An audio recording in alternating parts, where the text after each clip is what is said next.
National Law University, Visakhapatnam, is one of the prestigious law universities in India. Established in 2018, it is relatively new compared to the other national law universities, but has quickly gained recognition for its academic excellence and contribution to the legal education landscape in the country. Today we have with us Amrita Raut, who is doing BA LLB Honours 5th year from National Law University, Visakhapatnam. We will try to get her thoughts on the current political and judicial scenario of the country. Welcome, Amrita. Thank you so much. So, what do you think has the abrogation of Article 370 helped in bringing peace and prosperity in Jammu and Kashmir? Okay, so before giving my opinion, I would first state what exactly is in Article 370 of our Constitution. So, it was a temporary provision which basically gave Jammu and Kashmir a special status. After the abrogation of Article 370 and also Article 35A, which is a part of Article 370, now Jammu and Kashmir no longer enjoys a special status, and the Indian Constitution applies to the whole of Jammu Kashmir. Yeah. So, because of this, what will happen is that there will be investments from other non-residents of Kashmir. There will be development. There will be equal opportunities given to Kashmiris as well. Yeah. So, according to me, abrogation of Article 370 will definitely prove prosperous for Jammu and Kashmir. However, there might be criticisms that the people of Jammu and Kashmir that after the abrogation of 370 or 35A, the special rights and privileges that were given to them might have been affected and all.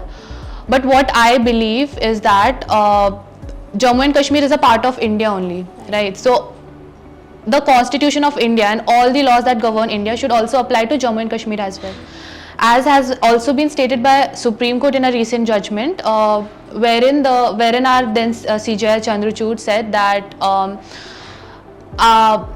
he said that Article 35A, which was abrogated also along with Article 370, was unconstitutional as it affected the fundamental rights of other citizens of India, Right. because they were not provided equal opportunities in the state of Jammu and Kashmir that the Kashmiris enjoyed. However, regarding Article 370, he also stated that if we go through the Constitution, if we see the intent of the constitutional makers, it was a temporary provision. He also stated that it was a temporary provision, and the President has all the rights to revoke it. So the revocation is not at all unconstitutional. So that's my opinion. Yeah. Okay. So, what is your take on CAA? Yes, so the Citizenship Amendment Act is indeed a very controversial topic. It's still going on, and as we know that recently, I guess in March, there was I think from March the CAA will actually be implemented. So basically, if we have a bare reading of this act, there is nowhere mentioned that it will in any way impact the current status of citizenship of any person in India, whether it be Hindu, whether it be Muslims, whether it be Christians, or whoever it is. Okay. The only thing it provides is that the 6 minority communities, excluding Muslims, from Bangladesh, Pakistan and Afghanistan, we all know that they have been facing persecutions from a long time in these 3 countries, because these 3 countries have a state religion, that is Muslim, right? India is a secular country, we don't have any state religion. However, if we see in the whole of South Asia, these communities like Hindu, Sikh, Parsis, Christians, Jains, they have been staying in India from a long time, and they don't really have any other options or any other avenues to seek refuge in other countries, or they don't really have any recourse. Like after the persecution, they fled from their countries where they were facing persecution and they came to India.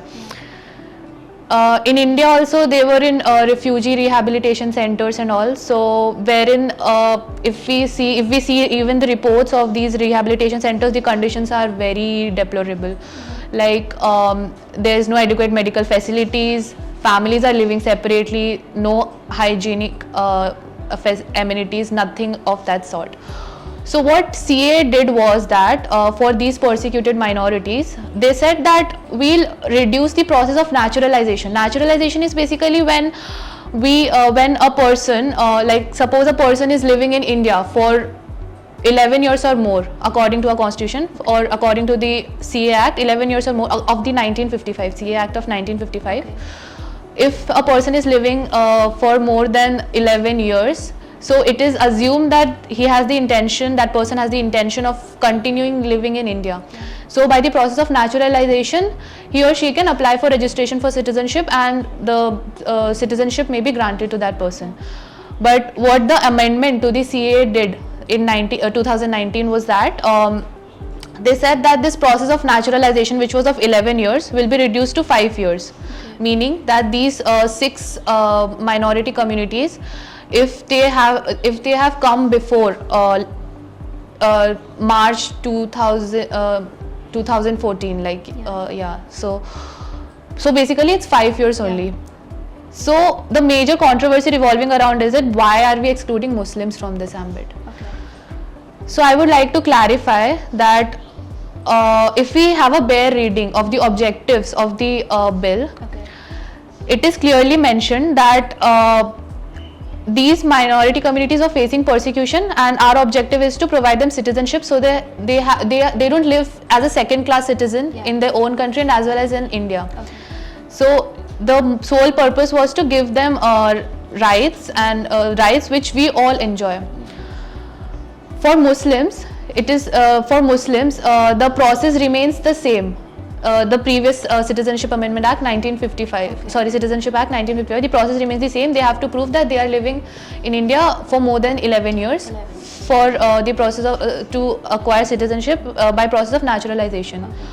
So I don't feel it anyway discriminates against Muslims.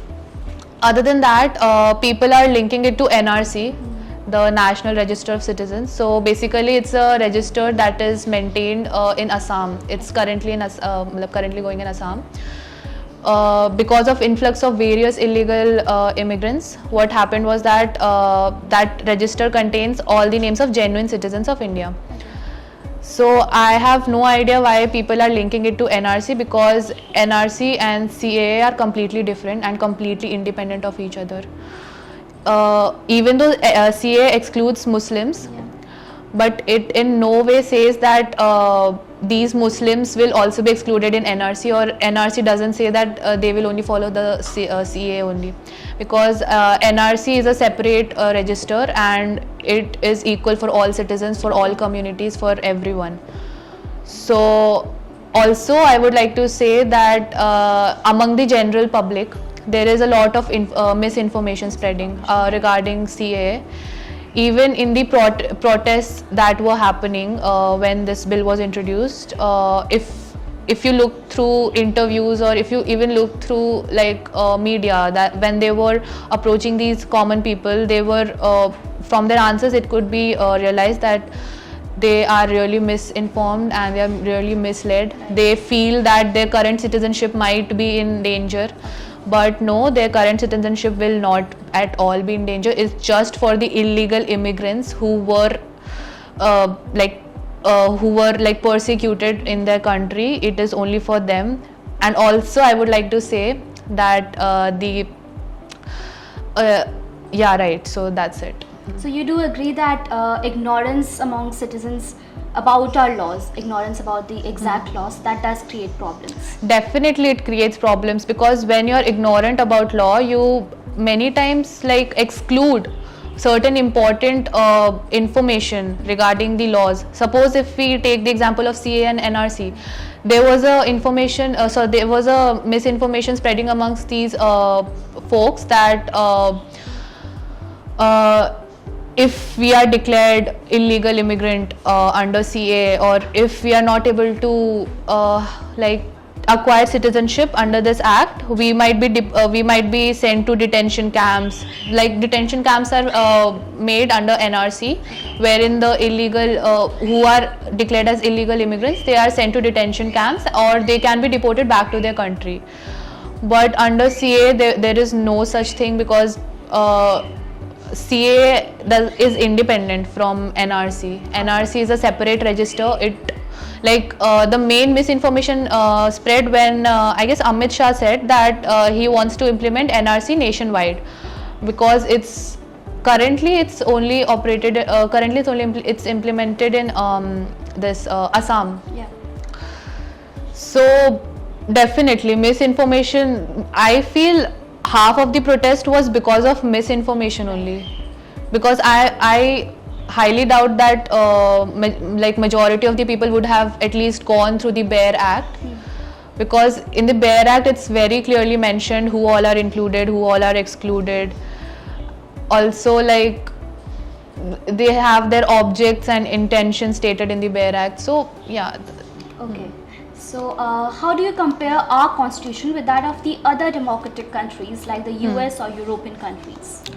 Sure. So first I would like to say that our constitution is a very huge constitution, and it's one among the largest constitution of the world. So according to our constitution, we are a quasi-federal country. Yeah. Our constitution is also written constitution, it's codified. But if we compare it to European countries, then in European countries the constitution is not written, it's unwritten. Yeah. It doesn't mean that it's not contained anywhere. It's just that Europe has various small laws and all things, but it's not written in a particular compilation. It's not compiled properly. However, it's different from US. US has a written constitution like ours only, but US constitution is not that lengthy as compared to our constitution. Other than that, US constitution is completely federal in nature. In Indian constitution, if we see, we have provided some amount of autonomy to states also, right? Yes. But it's not like we have given them complete autonomy. The center functions along with states, like they have their cooperation and all, but it's not. But we have also some unitary features in constitution, like emergency provisions. Yeah.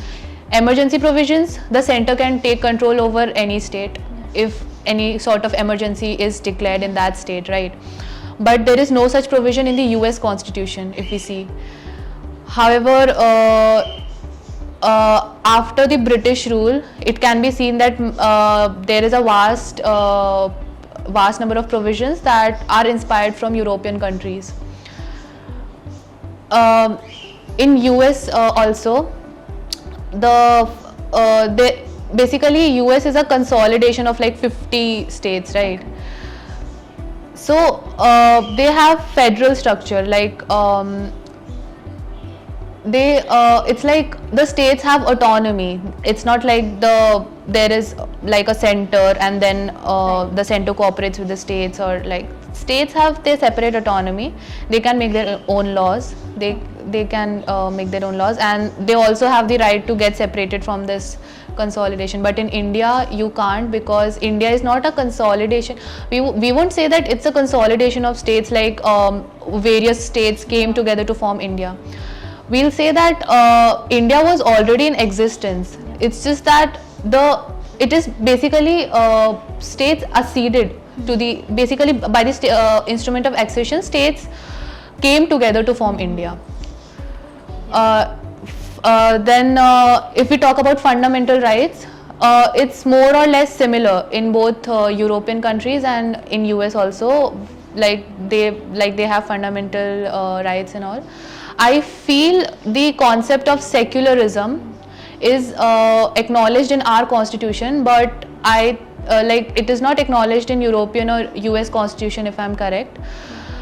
The thing is, considering that India comprises of so many religions, it was felt mandatory that it should be explicitly mentioned that we are a secular country.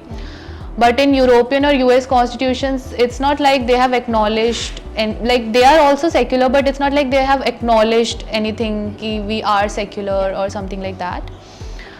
Other than that, European and Indian constitution both are parliamentary form. They both have parliamentary form of government. Their president is the nominal head. They are simply ceremonial. US is president holds the most power. It's completely opposite to Europe and Indian constitutions. Yeah. Right. So, don't you think that there is a need to bring about a change in the present judicial system? Okay. So if we see the present judicial system, I feel that seeing the number of cases that are pending before the judiciary and the number of cases that get disposed in a timely manner, there is a huge need to reform how our judiciary functions, how the cases, like there is a need to speedily dispose cases. I have seen cases, or like we all have heard cases that have gone for more than 30 years, for more than 40 years. There's no need for a case to be dragged that long. Yeah. Because we all know that justice delayed is justice denied. Yeah. So the major thing what I have observed as a law student in judiciary is that there is huge backlog of cases as compared to the number of judges that are present in our judiciary. Other than that, there have been like the speedy so basically there are various courts which are like special courts which function like fast track. So basically they're fast track courts. So for like some like POCSO cases or for some rape cases, they go to these special courts so that they can dispose this off in a speedy manner. So I feel either establish more such courts for the fast disposal, or either even if you see in courts like there is this adjournments and there's a huge process. Yeah. The procedure is very long, due to which it takes so much of our time. The whole blame cannot be on judiciary, right? So there is also like the lawyers or the advocates. Yeah. They also have like hand in like dragging the case or delaying the process to either harass the other party or their reason. So I feel this needs to be changed. There should be like more strict regulation regarding this. The judges can be a bit more prompt in like delivering justice. Other than that, as in all other fields, this also has a lot of corruption. Yeah. There are various complaints that like judiciary also has corruption, so that also needs to be changed. Infrastructure can also be changed, like there are various courts where the infrastructure is very dismal, so it can also be changed. Okay. Yeah. So how do you see the 3 new laws that are Bharatiya Nyaya Sanhita, Bharatiya Suraksha Sanhita and Bharatiya Sakshya Adhiniyam, which will replace the Indian Penal Code, Code of Criminal Procedure and Indian Evidence Act? Okay, so these 3 laws, that is the IPC, Indian Evidence Act, and CRPC, they were recently repealed or replaced by these new laws. So what I feel is that like I won't say that I am against it, because most of the provisions from these 3 old laws have been retained in these 3 new laws. Okay. I feel it has become more compact, or like I can say that more stricter. Like there are various provisions in the new laws which are more harsh or more stricter as compared to the old laws. Also, there, as we all know that IPC, CRPC, Indian Evidence Act, these are very old laws. Yeah. There were various provisions which were very old, or which were like there was a need to replace them or at least modify them with our changing time. There were amendments in them, no doubt, but I feel with the new laws, um, it is more like it is molded towards the Indian needs, what our society needs. So I would say I support this only, like I'm not against it. Okay. Other than that, other than that, I feel there are some provisions which can be changed. So the provision for rape or its punishment. So it's clearly mentioned in the new law as well as in the old law that rape is basically when like it's basically directed towards women. Yeah. Right. So I feel it should be gender neutral rather than only saying that rape happens with women only, because there have been cases. There have been cases. So I feel this. Yeah. Okay. So it's always fresh and fascinating to know how the today's youth thinks and makes choices related to their profession. So Amrita, let's talk about some personal questions. What is it that attracts you about law? Okay, so about law, well, I would say that why I chose law as a field. I guess when I was in 11th or 12th class, it wasn't my initial plan to do law, but